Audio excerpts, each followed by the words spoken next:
Washukiwa wawili wa wizi wanaendelea kuzuiliwa katika kituo cha polisi cha Central jijini Eldoret baada ya kunaswa na maafisa wa polisi usiku wa kuamkia leo. Washukiwa hao wamekamatwa wakiwa na vifaa vya kielektroniki vya wizi vikiwemo simu na vipakatalishi.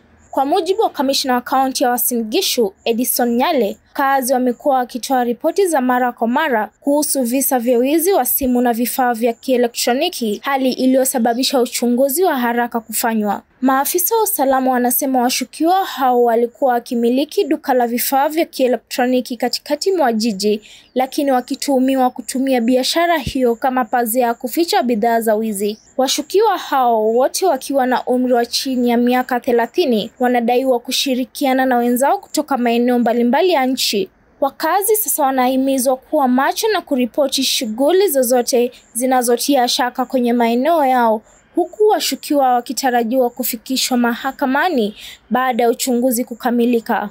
So yesterday night we managed to arrest 2 criminals. For now they are suspects until we take them to court. Otherwise they are assisting the team, the security team, in the investigations.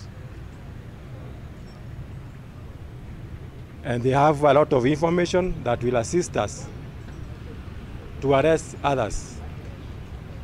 Not only in this county, otherwise they have a network in every other counties. But the information we are getting from them will be able even to net and arrest others. There are syndicates that after they flash their mobile phones, some are sold outside the country.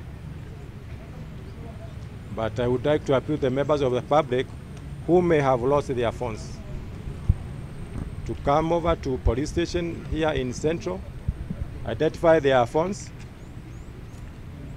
and they assist with more information.